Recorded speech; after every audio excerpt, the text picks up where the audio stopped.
we will discuss about the Krebs cycle. Krebs cycle is also known as tricarboxylic acid cycle. It is also known as citric acid cycle. Why it is known as Krebs cycle? Because Krebs cycle is discovered by Sir Hans Krebs. So it is known as a Krebs cycle.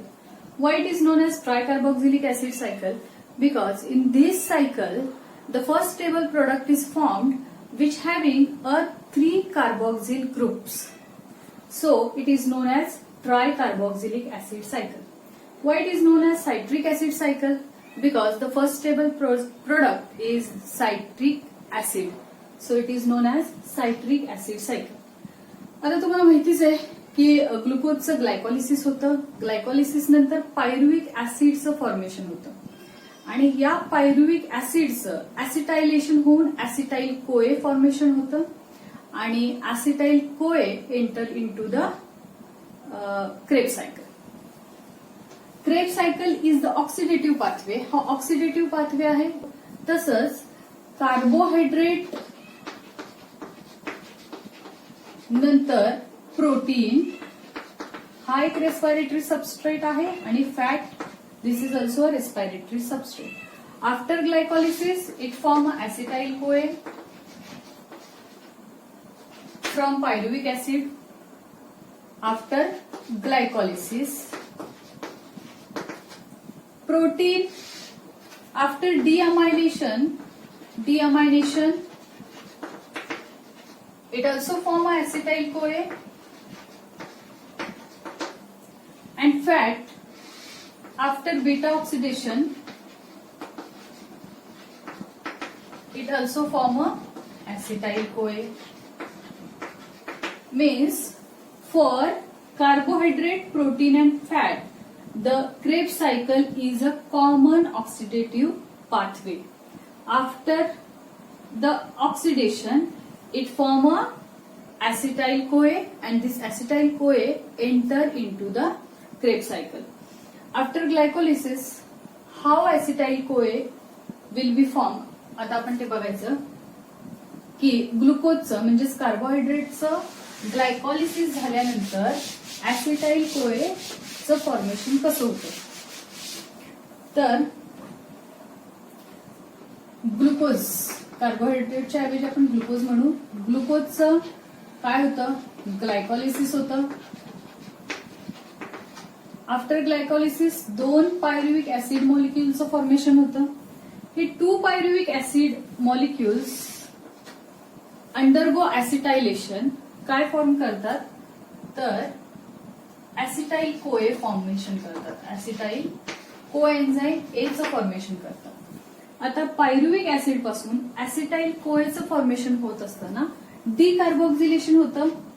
1 CO2 molecule goes out. आता हे तुम्हाला माहितीये की pyruvic acid is a 3 carbon compound. 1 carbon loses here, so acetyl CoA is a 2 carbon compound. Decarboxylation झाल्यानंतर dehydrogenation also takes place. Dehydrogenation पण होतं. त्याच्यामध्ये H2 molecules release होतात. That H2 molecules are picked up by. हे H2 molecule NAD कडून घेतले जातात आणि काय तयार होतं? तर NADH+H+. NAD मध्ये हे 2 हायड्रोजन मॉलिक्यूल ऍड होतात. NAD रिड्यूस होतो आणि NADH+H+ फॉर्मेशन होतं. आता इथे लक्षात घेण्यासारखं आहे की this reaction takes place in the presence of enzyme PDH. PDH म्हणजे pyruvate dehydrogenase and in this enzyme coenzyme A also enter. Coenzyme A also enter in this reaction. Pyruvate dehydrogenase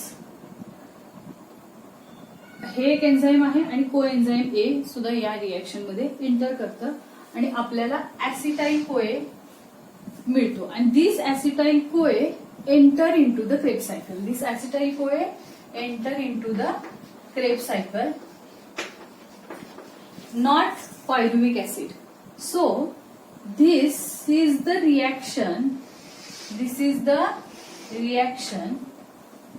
is the link reaction between glycolysis and Krebs cycle. ही जी reaction आहे ती link reaction आहे glycolysis आणि Krebs cycle मधली. This reaction is not a part of Krebs cycle. ही reaction म्हणजे Krebs सायकलचा पार्ट नाही. आणि this reaction occur after the glycolysis when pyruvic acids are formed. Now we'll start Krebs cycle from this acetyl CoA.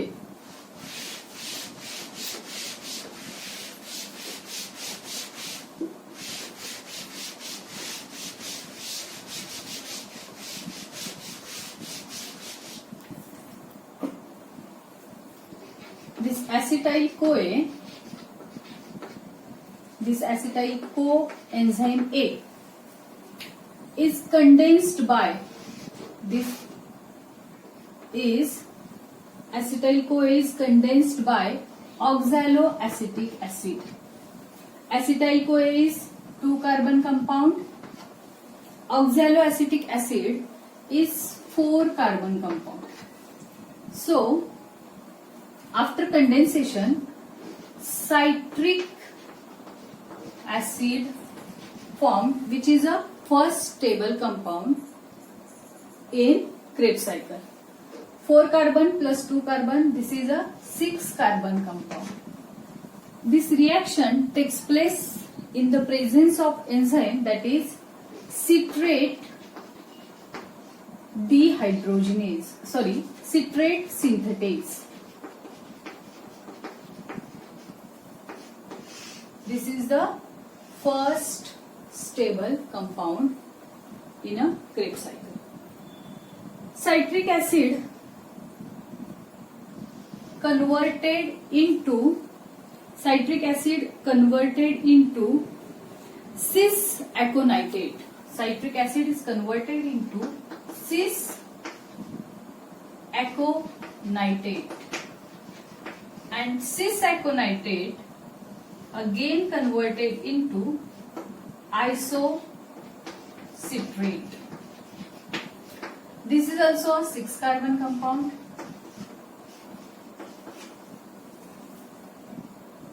This conversion takes place in the presence of enzyme aconitase.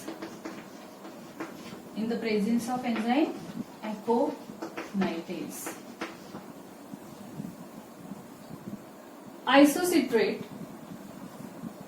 again converted into alpha ketoglutarate.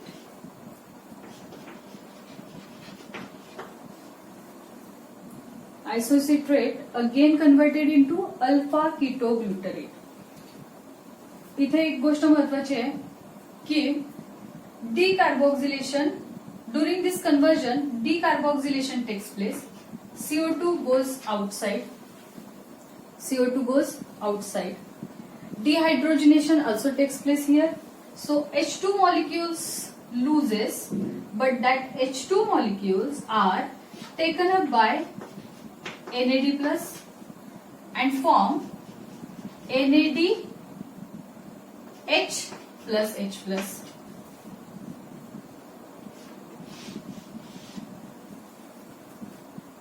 And during this conversion or this reaction takes place in the presence of enzyme isocitrate dehydrogenase.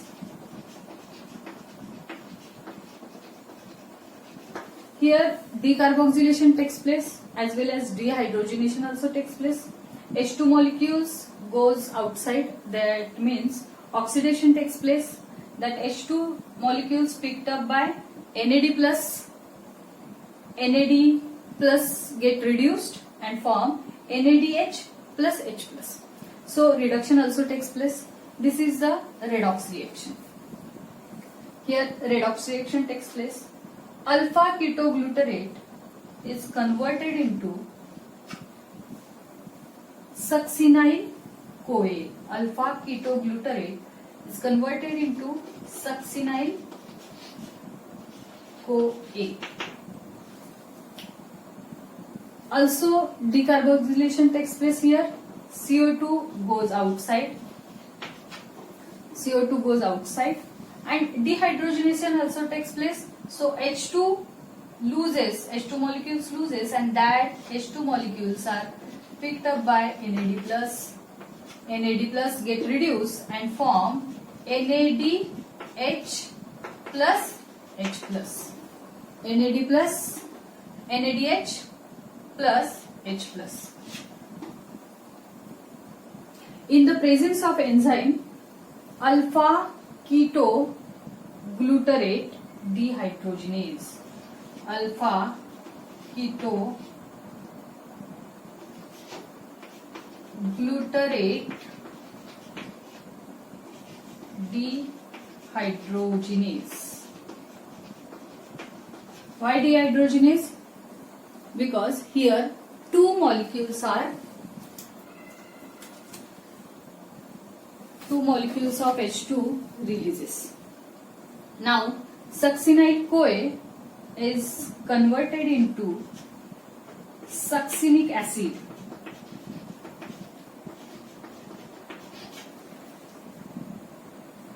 Here one thing is important. Isocitrate is 6 carbon compound.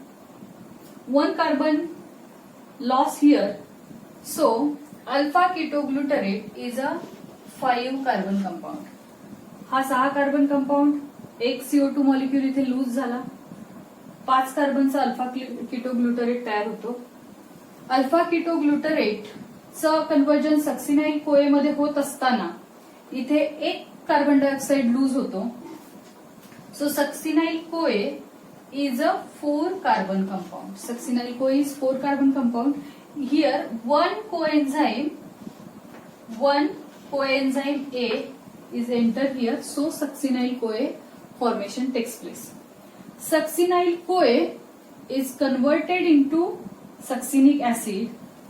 Succinic acid also 4 carbon compound. There is no decarboxylation takes place. Why? Because oxaloacetic acid is 4 carbon compound. Here we'll get succinic acid, that is a 4 carbon compound. So there is no any decarboxylation takes place here. And acetyl CoA is a 2 carbon compound. So 1 carbon is lost here and 1 carbon lost here. So 2 carbons which are present into the acetyl CoA, it loses here. Means acetyl CoA is completely oxidized up to here, up to the formation of succinyl CoA. म्हणजे ह्या acetyl CoA चं पूर्णपणे oxidation इथे succinyl CoA पर्यंत येत असतानाच होतं, कारण त्यातले 2 कार्बन इथे 2 रिएक्शन मध्ये लॉस झालेले आहेत. बरोबर. आता succinyl CoA when converted into succinic acid तेव्हा काय होतं तर ADP plus inorganic phosphate is converted into ATP. It is converted into ATP. इथे ATP चं कन्वर्जन झालं with the help of enzyme. In the presence of enzyme, which enzyme? That is a succinyl coenzyme synthetase. I write the name of enzyme here. Here, succinyl coenzyme A synthetase.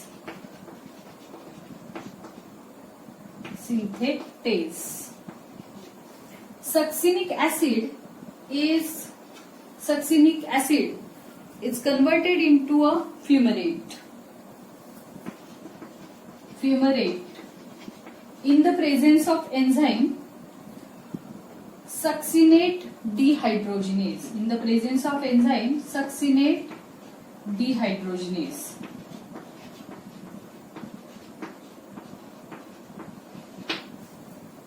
तुम्हाला समजत असेल की इथे आता कार्बनचा कुठलाही loss होणार नाही. So fumarate also a 4 carbon compound. Fumarate converted into malate in the presence of enzyme fumarase. Malate, also a 4-carbon compound. Malate converted into oxaloacetic acid. Malate converted into oxaloacetic acid in the presence of enzyme malate dehydrogenase. In the presence of enzyme, here I write name of enzyme, malate. I write here malate dehydrogenase. Now, what happened here? Decarboxylation not takes place, but here NAD is reduced by dehydrogenation, means H2 molecules loses here, NAD taken up that and form NADH plus H plus. So here not या प्रोसेसमध्ये ATP मॉलिक्युलचं formation मोठ्या प्रमाणावर झालेलं दिसत नाही. इथे फक्त एक एटीपी मॉलिक्यूल तयार झालेला आहे, पण जे एटीपी मॉलिक्यूल क्रेब्स सायकलमध्ये मिळतात ते सगळे ह्या रिड्युसिंग कोएन्झाईम मधून मिळतात, जो की आहे NADH प्लस H प्लस. आता इकडे लक्ष द्या की how many ATP form in to the Krebs cycle. Krebs cycle मध्ये किती एटीपी आपल्याला मिळतात, तर हा एक एटीपी मिळतोय, हा दिसतोयच आपल्याला की एक एटीपी मिळालेला आहे in the conversion of succinyl CoA to succinic acid. In some books, that is GDP is converted into GTP. GTP 1 GTP is equal to 1 ATP. त्यामुळे GTP असेल तरी काही प्रॉब्लेम नाही. एटीपी जो आहे, एक एटीपी मिळालेला आहे इथे, एक एटीपी मिळालेला आहे. त्याच्यानंतर एक NADH प्लस H प्लस म्हणजे 3 एटीपी, की एक NADH प्लस H प्लस म्हणजे किती झाले, 3 एटीपी झाले. एक ऑलरेडी मिळालेला आहे इकडे, एक एटीपी मिळालेला आहे. आता एक महत्वाची गोष्ट सांगायची राहिली की सक्सिनिक ऍसिडचं जेव्हा फ्युमरेट मध्ये कन्व्हर्जन होतं, सक्सिनिक ऍसिडचं जेरेट मध्ये कन्व्हर्जन होतं, तर FAD is get reduce and form FADH2. आता इथे एक FADH2 मिळालेला आहे, त्याला पण मी स्क्वेअर करते. आता एक NADH प्लस H प्लस म्हणजे 3 एटीपी, एक FADH2 म्हणजे 2 एटीपी. आता ह्या क्रेब्स सायकल मध्ये 1, 2 आणि 3 NAD म्हणजे इथे एक एटीपी. आता ह्या क्रेब्स सायकल मध्ये एकूण 12 एटीपी मिळतात आपल्याला एका ऍसिटाइल कोए मॉलिक्यूल पासून. एका ऍसिटाइल कोए मॉलिक्यूल पासून आपल्याला क्रेब्स सायकल मध्ये 12 एटीपी मिळतात. आता लक्षात घेण्यासारखी गोष्ट आहे की ग्लायकोलिसिस मध्ये किती पायरुविक ऍसिड मॉलिक्यूल तयार झालेले आहेत, तर 2 पायरुविक ऍसिड मॉलिक्यूल बनलेले आहेत. किती मॉलिक्यूल बनलेले आहेत, 2 पायरुविक ऍसिड. इथे पायरुविक ऍसिड मॉलिक्यूल पासून ऍसिटाइल कोएचं फॉर्मेशन झालं हे आपण लिहिले. एका पायरुविक ऍसिड मॉलिक्यूल पासून आपल्याला किती एटीपी मिळतात, आता आपण जे काढले 12 एटीपी, ते एका ऍसिटाइल कोए मॉलिक्यूल पासून मिळतात 12 एटीपी. जर क्वेश्चन असेल की एका पायरुविक ऍसिड पासून किती एटीपी मिळतात, आता तुमच्या लक्षात आलं असेल की ही लिंक रिएक्शन होत असताना इथे पण एक NAD रिड्यूस झाला होता आणि NADH प्लस H प्लस तयार झालं होतं, बरोबर. म्हणजे एका पायरुविक ऍसिड मधून जेव्हा आपण काढणार तेव्हा ऍसिटाइल कोए पासून मिळालेले सगळे एटीपी प्लस पायरुविक ऍसिडचं ऍसिटाइल कोए मध्ये फॉर्मेशन होत असताना एक NADH मिळतो. त्याचे ह्या एका NADH चे 3 एटीपी, असं आपण 15 एटीपी आपल्याला एका पायरुविक ऍसिड पासून मिळणार. एका पायरुविक ऍसिडचं ऑक्सिडेशन झाल्यानंतर 15 एटीपी मिळणार. एका ऍसिटाईल कोए पासून 12 एटीपी मिळणार, पण एका पायरुविक ऍसिड बद्दल विचारलं तर 15 एटीपी लिहायचे. दोन पायरुविक ऍसिडचं जर ऑक्सिडेशन झालं तर आफ्टर द क्रेब्स सायकल आपल्याला किती एटीपी मिळतात? तर आपला आन्सर अर्थात असं असणार, एकापासून 15 तर दोघांपासून 30 एटीपी आपल्याला मिळतात. बरोबर. दोन ऍसिटाईल कोए मॉलिक्युल पासून एटीपी जर विचारले तर आपण इथे 24 एटीपी लिहिणार. बरोबर. एका पायरुविक ऍसिड पासून 15, दोन पायरुविक ऍसिड पासून आपल्याला 30 एटीपी याच्यामध्ये मिळतात. All the enzymes are important. सगळे एन्झाईम्स इम्पॉर्टंट आहेत.